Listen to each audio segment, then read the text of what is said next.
So on the last video, I revealed my latest purchase, being the Volvo V70. Now this car had a few issues and that's why I bought it.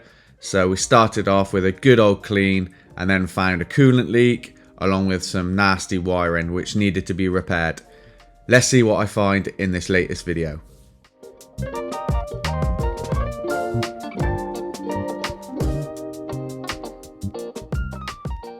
Welcome to the channel. This is episode 2 of my Volvo V70. I have one new gasket for the coolant flange, along with some fresh coolant. Those little bits of leftover wiring loom have saved the day. That is now all sorted and looking nice and tidy, so no more water ingress or moisture. Now it's time to fit that gasket. So now it's a case of just removing the old gasket from that flange, lining up and making sure that the new one is an exact fit, which it is, and then simply fitting back into the existing flange, nice and secure. So glad I managed to find just the gasket on its own. Super easy, quick fix. So that is the flange back onto the cylinder head. All of the hoses connected up and tight. Before I put the air intake pipe back on, I'm just going to take this cover off. It's saying it's got a K&N filter in it. I'm guessing just a panel filter, but I'm just going to give that a quick blow out, have a look at it, make sure it's not too dirty.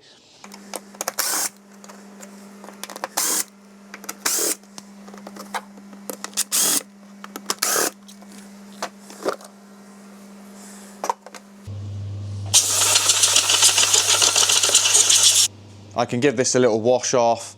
And I do believe you're meant to oil these. I could be wrong, but I believe K&N panels, you're meant to put a service oil on them after. As you can see, the colour difference from here to there, it's pretty dirty. So that's the airbox and the intake pipe back on, all sorted. So I'm now ready to fill up with coolant. I can't find any bleed screws on the cooling system, so I'm going to do it the old school way, just leave the cap off of the expansion tank because it doesn't have a physical cap from like back in the day on the radiator. I'm going to put the heating on low on the fan speed but on high temperature. I'm pretty sure it's just the upper part of this system that hasn't got coolant in it. The lower part does still have coolant in it. It was just leaking from that cylinder head. So fingers crossed, as I fire this up, it should self-bleed. To be fair, there is this little bung here, so I'm going to leave that out and that can just vent there. See if that works. And that is good news. We do not have a leak from that flange anymore. And the level is staying on the maximum. So I'll start it up now and monitor that level.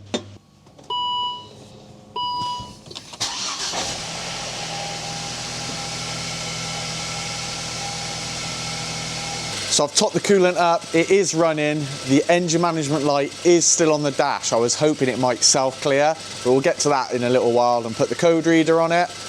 It sounds like it's running okay at this moment.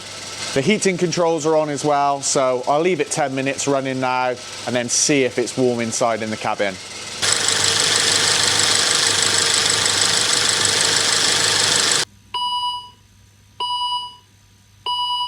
So that engine management light has cleared now, which is incredible news. I am so happy with that. Little wire repair. Obviously I need to drive it. It may come back up, but for now, we're doing all right. It is roasting in here now, so nice warm heating. And I've just got the scanner on live data and we're just sitting perfectly at 90 degrees at the moment. Right, just gonna take it for a little drive around the farm, just make sure, because I can't get the fan to come on. It's just sitting at around 98 degrees. I really want to get the fan on just so I can hear it come on and off fan.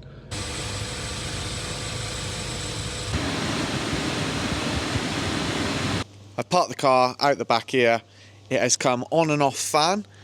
I'll let it cool down fully before opening the cap and then just amend the level to the maximum mark, but we are just below the minimum at that point. The engine management light has still stayed off, which is brilliant news, and it is running on all 4 cylinders. It is a little bit smoky when I give it some throttle. Now I'm hoping that's just where it's been sat around and not got fully up to operating temperature for a while, but I will keep an eye on it. I have another issue to fix which I completely forgot about when I bought this car, which is that none of the audio works. Radio, reverse parking sensor, beep, you name it, nothing works. Dead silence. Now the car has had a new windscreen and seal because it had failed and was allowing water to run in through the top, down the back of the firewall and into the seat area. So there should be an amp below the passenger side seat, underneath the carpet, bolted to the floor, where I would assume there's going to be water ingress, and I hope that that is the issue. Water in the amp and it's just toast. That would explain why I've got complete silence. So first things first is to get the seat out and then get that carpet up. So as I started to remove this, it was pretty clear that the amp was not under the passenger side seat. However, look at the water coming out of this foam. Footwell carpet left out in the sun to dry along with the base of the seats. It then got a lot worse. There was far more water in the back of the car. I had no option at this point other than stripping the whole back bench seat out as well, because the water has travelled all the way into the back.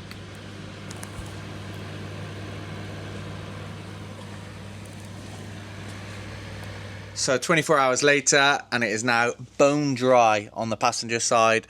All the carpet is perfect. No signs of nasty mould or staining, which is very fortunate, because I think if I'd left this a little bit longer, that would have been nasty and it would have been destroyed. It would have to be a complete replacement.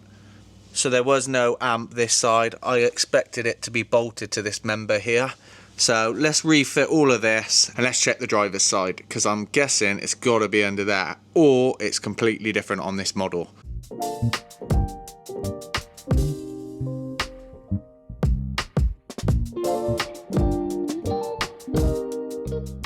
So with the carpet now in, it is time to put the seat back in. And look at that, perfect storage and still got space. This car is awesome.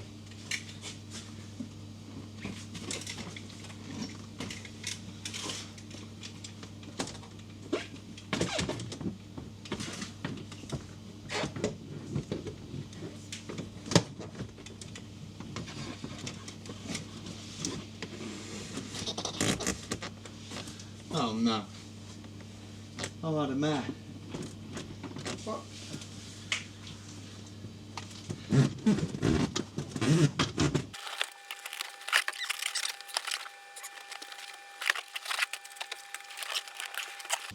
I made that look easy, didn't I?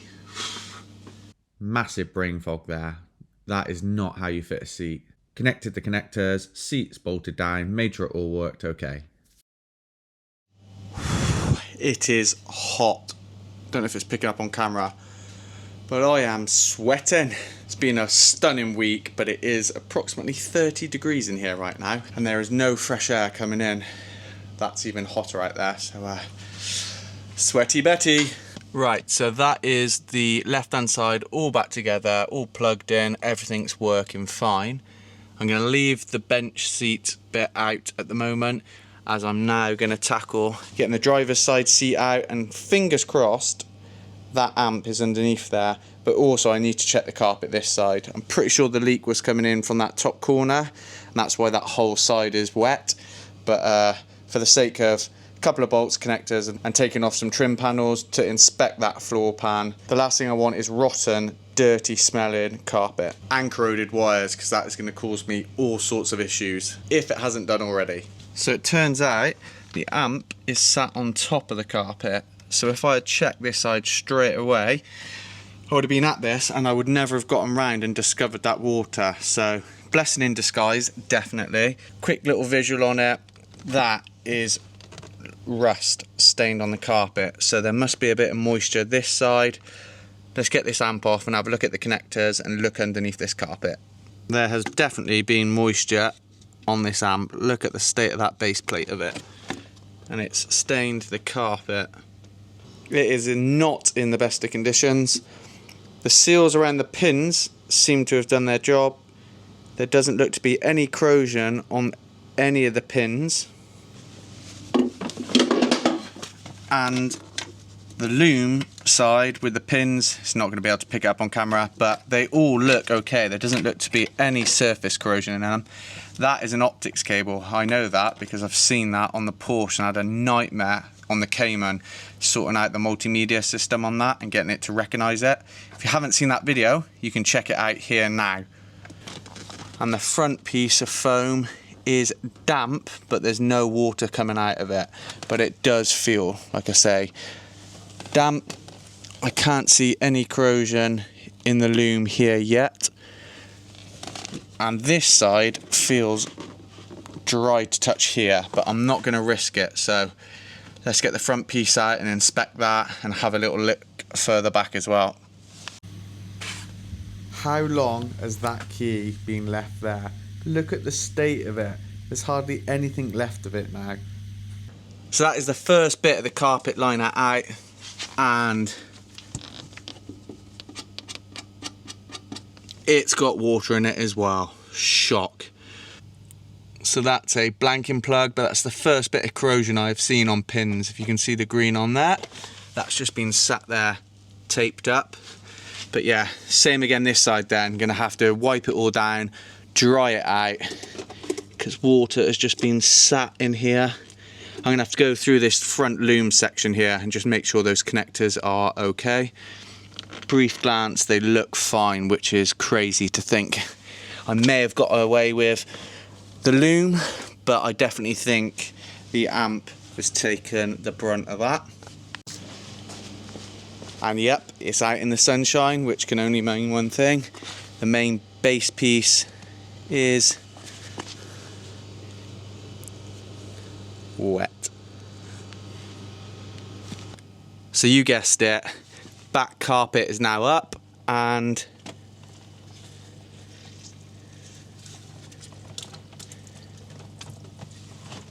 it's very wet as well.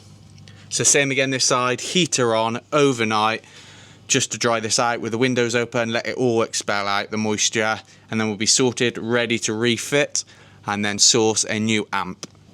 So 24 hours later, I am back. The heater has worked its magic once again on the driver's side now, so everything is bone dry, and it doesn't smell either, which is nice. And as per the other side, it hasn't started to rot, which is great news.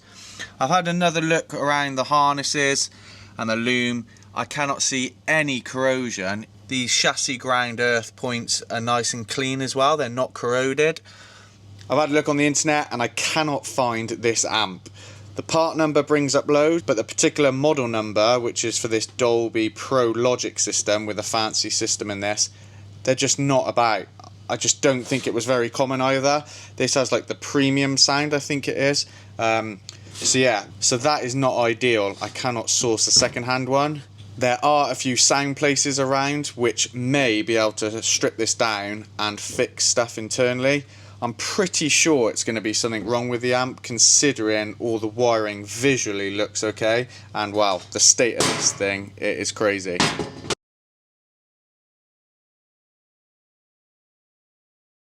I have no clue about amps, but I'm going to give it a go. I'm going to unscrew the fixings, slightly warm the casing, because I would imagine there's going to be some sort of silicone sealant on there that bonds the half together, and just visually inspect from there. If I can see something obvious like black or brown or white corrosion, then I know I'm on the right case.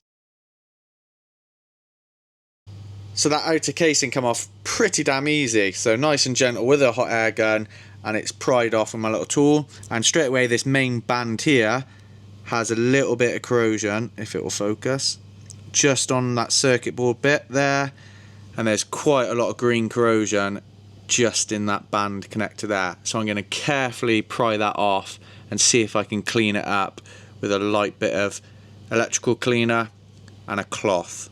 There's also corrosion on these little terminal pieces here as well, so I'm just going to give them a light dusting. There's a massive burn dark spot on that left hand side of this band, but I'm going to try and clean that up, put it back in and quickly connect to the car. If it fixes it, I'll be amazed. I think the damage has been done already, because it's pretty dark inside this piece as well, and that is soldered to the board. I can find online this ribbon cable. I found that you can get the 20 pins and the 1mm diameter. It's just sourcing the length of it, but that wouldn't be a problem. However, my main concern is this white piece that is soldered and connected to the board. So just for the hell of it, I'm 99.99% certain it isn't going to work, just because of the fact of those black burnt out spots.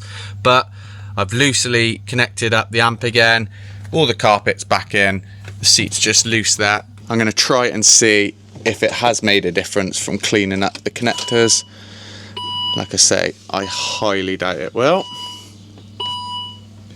That's a no then.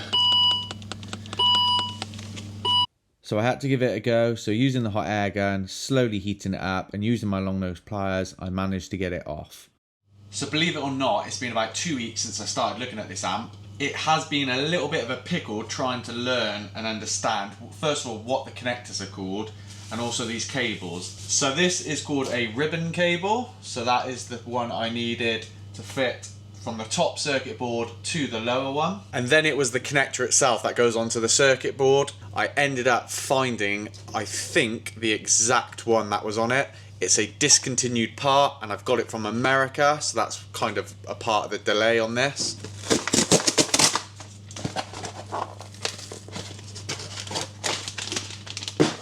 Jeez. So it looks to me like it is the correct one. Can just test fit it right this second. Obviously I need to put some solder on it, however it is looking like it is a perfect matchup.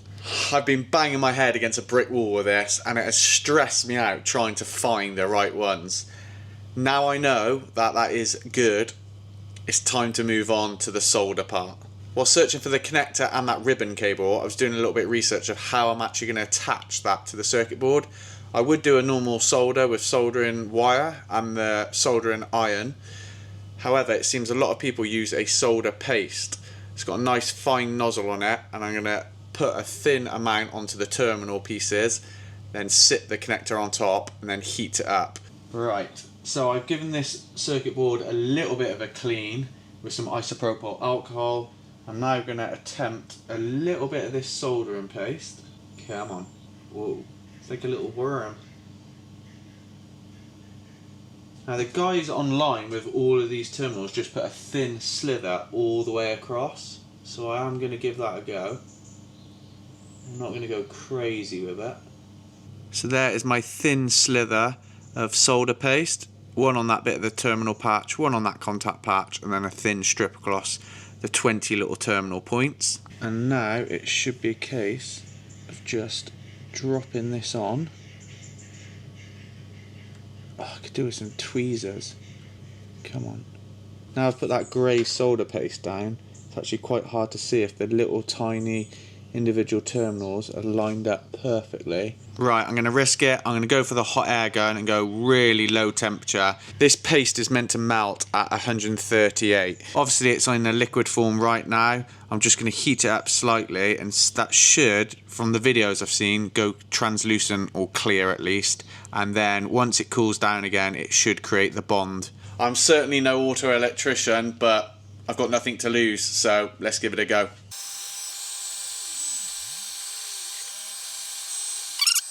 As you can see now, that looks far better. There's a tiny little bit on the right hand side which I've tried to drag up, but it's going towards the connector block now and I don't want to melt the plastic connector. I am praying this is going to work now. So the lower part of the ribbon cable is now in the connector underneath. I'm going to lower that board down and now it should be a simple case of carefully looping this round, which I'm going to do with the camera down. I was just a little bit too soft then, a little bit too delicate. I had to be a bit more forceful, but it's now gone in, it's locked in place. So now let's reassemble this and hopefully this works. Genuine first attempt. Here we go. Please, please, please give me a break and work.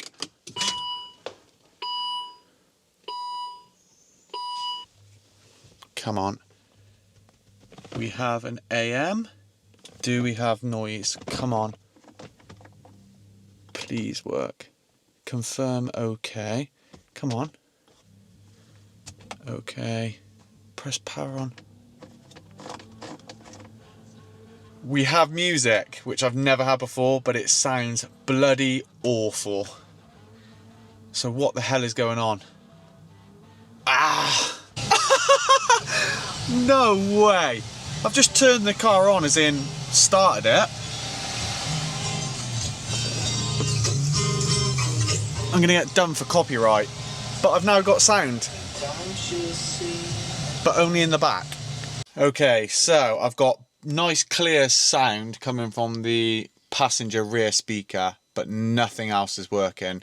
None of the door cards in the front or the driver side rear is working. None of the little tweeters up, or whatever you call the ones in the mirrors, nothing. So literally only one speaker. So is that an issue with my amp still, or is that an issue with wiring? I just don't know. Is it both? Because with the amount of water that's come out of this car, have I missed something, or is there corrosion or something in the sheathing that I just can't see? Okay, it's definitely not good, because when I turn the ignition on and off, listen to this pop. Of course it didn't do it. I think there's an issue with the amp, unfortunately, because now it's not working at all. So on reflection though, I have learned something new. Ribbon cables and FFP or FPC connectors, whatever they're called.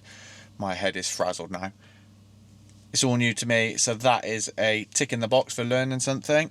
However, it isn't the outcome I want. Can't imagine 1, 2, 4 speakers here, let alone any in the front, in the dash area, are not working. I just think it's got to be the amp still.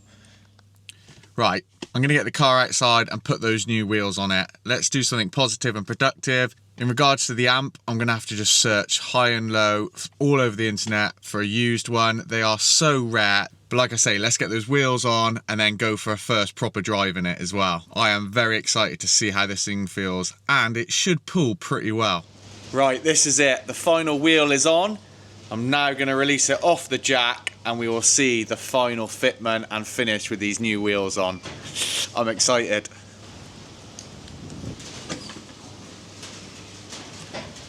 Oh yes, the fitment is absolutely perfect. A nice drop with still a sensible gap, so it isn't going to rub on lock or any compressions. That is going to be perfect.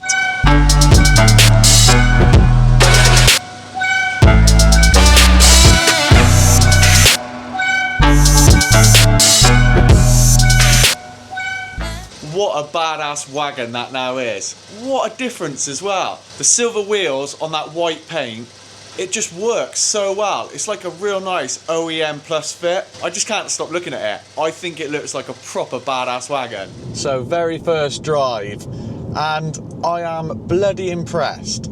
For such a big long wagon, these coilovers, the damping and spring rate is perfect for it. It's predictable. It's not too crashy either. I mean, yes, you've got low profile tyres and big 19-inch wheels, and it's very quiet, as you'd expect from a standard Volvo. I feel like a granddad in a way, but a naughty granddad, because typically people who drive Volvos, not going to be too stereotypical, but they are normally of an older generation. I am very impressed with the quality. Nice and quiet in here. There's no nasty bangs or noises.